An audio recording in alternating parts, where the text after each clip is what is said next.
Hi, I'm Mark Zipic, Rocker Farm Auction. I'm here to discuss an important new discovery in southern pottery. This jar was made by an enslaved craftsman named Harry at the Pottersville Stoneware manufactory sometime in the 1830s or early 1840s. You can see it bears his signature right here on the shoulder, much in the same manner that Dave would have signed his ware, Harry, in incised script. You can see that the signature is covered in glaze in a way that's characteristic of the famous Harvey Drake jar with 4 handles that I believe now is currently in the collection of the Chipstone Foundation. And Harvey Drake, of course, was owner of the Pottersville Stoneware manufactory for a period, and he's also believed to be Dave, or David Drake's namesake. This jar is one of 2 examples signed by Harry known, and it really sheds new light on the concept of enslaved craftsmen signing their ware. There's one example known, that's been known for a while, that's discussed in Corbett Toussaint's recent Journal of Early Southern Decorative Arts article on enslaved potters in Edgefield. And to see another one suggests that this wasn't a man that happened to just sign one piece and call it a day, but actually he signed his pieces with an intent for his name to be known as the maker of these objects. And he possibly signed them with some frequency. You can see right here the piece has a horseshoe stamp, which is characteristic of various what they call slave-made or slave-marked pieces from the Edgefield district of South Carolina, as well as 4 punctates up here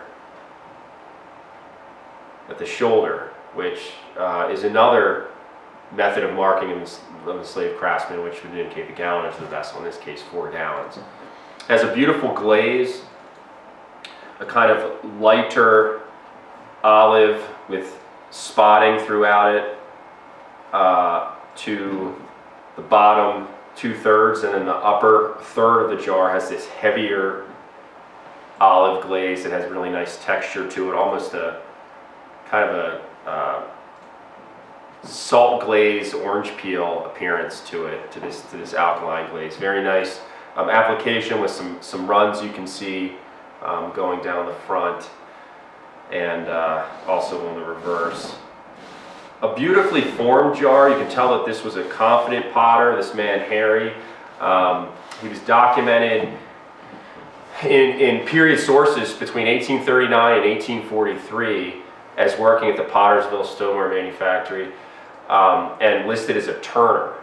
So we know that he was a competent potter, and he was actually listed as the man that was throwing these pots. So any kind of conjecture about, did Harry really make this jar? Could he have glazed it, or who is this Harry? We know for a fact that Harry was indeed an enslaved craftsman, and that he was trained as a turner at the Pottersville Pottery. It really kind of shatters this notion of Dave's uniqueness as a potter that signed his ware. Of course, it was went against the social norm, the social construct of the time for enslaved craftsmen to, enslaved people in general to be able to read or write, but for enslaved craftsmen to actually sign their work. That was something that you just didn't see, and Dave was considered kind of this anomaly, this amazing, defiant person who not only put his name on pieces, but of course, as you know, put rhyming couplets on objects as well in an expressive manner that gave insight into what his life was like in the area.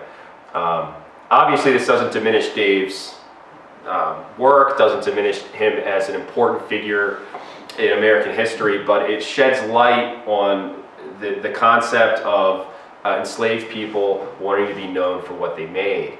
And it also brings about very interesting possibilities about the influence Dave and Harry could have had on each other. We believe, but we don't know for sure, that Dave and Harry worked alongside each other at Pottersville. While the documents referring to Harry begin in 1839, he may have been there for 10 or 20 years, and he may have overlapped with Dave. And so did Dave teach Harry how to sign his pieces? Or, you know, even more interesting of a thought, could Harry have taught Dave how to sign his pieces?